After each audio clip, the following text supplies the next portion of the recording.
காவேரியோட அம்மா வீட்ல வந்து எல்லாருமே அதிர்ச்சி அடைகிறாங்க. பார்த்தா வந்து விஜயோட சித்தியும், அதுக்கப்புறம் அவங்க பாட்டியும் வந்து இந்த மாரி வீடு காலி பண்ண சொல்றாங்க. அத கேட்டு வந்து சாரதா பயங்கரமா அதிர்ச்சி "என்னங்க சொல்றீங்க? திடீர்னு வந்து வீடு காலி பண்ண சொன்னா எப்படி? வேற என்னங்க பண்ண சொல்றீங்க நீங்களே? உங்க பொண்ணு பண்ணது கொஞ்சமாவது சரி இருக்கா? எல்லா முன்னாடியும் அதுவும் என் வீட்டுக்காரர் வந்து அவ்வளோ நல்லதுக்கு பண்ணா, அவரே வந்து அமைதியா இருங்கன்னு சொல்லிட்டு அவங்க பாட்டுன்னு வந்து அப்படி பண்றா, அப்படியே தூக்கி வந்து எறிஞ்சா காச தெரியுமா? யாராவது இப்படி பண்ணுவாங்களா? இந்த மாரியா வந்து பண்ணுவாங்க? ஒரு வேளை என் வீட்டுக்காரர் செஞ்சது தப்பாவே இருக்கட்டுங்க. அதுக்காக இப்படியா பண்ணுறது அப்படின்னு சொல்லிட்டு அவங்களும் கேட்குறாங்க. உடனே வந்து என்னக்கங்க இதெல்லாம் அப்படின்னோடனே பின்ன என்னம்மா அவர் இஷ்டத்துக்கும் பேசுவார், நான் சும்மா இருக்கணுமா? அதான் தூக்கி எறிஞ்சிட்டு வந்தேன். அதுக்காக இப்படியே மூஞ்சி மேலே தூக்கி எறிஞ்சிட்டு வர்றது என்னங்க இது அநியாயமாக இருக்குது. ஓ எங்கள் வீட்லேயே நீங்கள் இருந்துக்கிட்டு எங்களே வந்து இப்படி பண்ணுவீங்களா அப்படின்னு சொல்லிட்டு கேட்குறாங்க. நீங்கள் சொல்கிறதெல்லாம் கரெக்டு தாங்க, நாங்கள் இல்லைன்னு சொல்லலை. ஆனால் அக்கா ஏங்க அக்கா இப்போலாம் அவசரப்பட்ட, எதுவாக இருந்தாலும் பேசி தீர்த்துருக்கலாம். என்னம்மா தீர்க்கறது?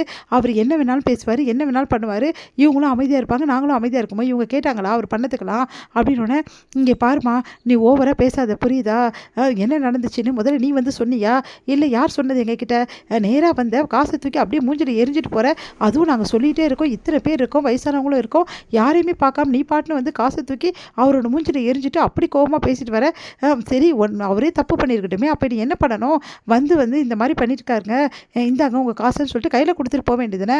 அது என்னம்மா கொஞ்சம் கூட மரியாதை இல்லாமல் தூக்கி எரிஞ்சிட்டு வர அப்படின்னு சொல்லி கேட்டோன்னே, கங்கா பண்ணது தப்பு தாங்க, அதுக்கு என்ன மன்னிச்சிடுங்க தயவுசெய்து, வீடெல்லாம் காலி பண்ண சொல்லாதீங்க.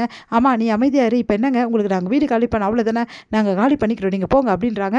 உடனே வந்து பார்த்தியா இந்த பொண்ணுக்கு எவ்வளோ திமிர் இருக்கும்னு பாருங்கங்க, உங்கள் பொண்ணு எப்படி பேசுகிறான்னு சொல்லிட்டு இப்படி தாங்க அங்கேயும் வந்து பேசினா அப்படின்னோடனே, ஏங்கங்கா இப்படி பண்ணுற அப்படின்னோடனே, இங்கே பாருங்கள் இதெல்லாம் சரிப்படாதுங்க, நீங்கள் வீடு காலி பண்ணிக்கிங்க, இப்போயே காலி பண்ணணும்னு சொல்லலை உங்களை, நீங்களும் குழந்தை குட்டி வச்சுருக்கீங்க, ஒரு வாரம் உங்களுக்கு டைம் தரோம், ஒரு வாரத்தில் வீடு பார்த்துட்டு கொஞ்சம் காலி பண்ணிக்கிங்க, இதுக்கப்புறம் வந்து எந்த பேச்சும் நான் பேசுறதுக்கு எதுவும் இல்லைங்க அப்படின்னு சொல்லிட்டு அவங்க போயிடுறாங்க.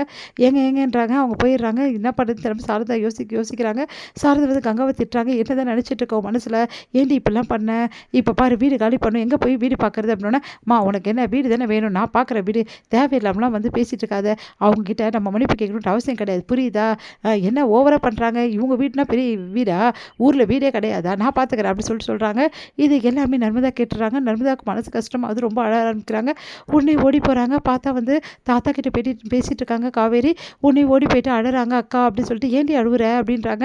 இல்லைக்கா அக்கா வந்து வீடு காலி பண்ணுறேன்னு சொல்கிறா, என்னால் முடியலக்கா. என்ன சொல்கிற? ஆமாம் பெரிய பிரச்சனை ஆயிடுச்சு, உங்கள் வீட்டில் இருக்காங்கல்ல பாட்டியும் வந்து அந்த ஆன்ட்டியும், அவங்க 2 பேரும் வந்து வீடு காலி பண்ண சொன்னாங்க.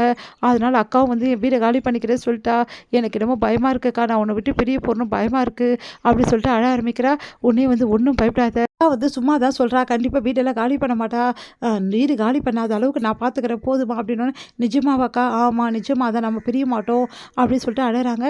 இதோ பாரும்மா நீ வந்து கவலைப்படாத, கண்டிப்பாக வந்து இந்த வீட்டை விட்டு நீ போக மாட்ட, இங்கே தான் இருப்ப, அதுவும் அக்கா கூட தான் இருப்ப, இந்த தாத்தா சொல்கிறேன்ல அப்படின்னோடனே, சரிங்க தாத்தா அப்படின்னு சொல்லிட்டு சொல்கிறாங்க நர்மதா.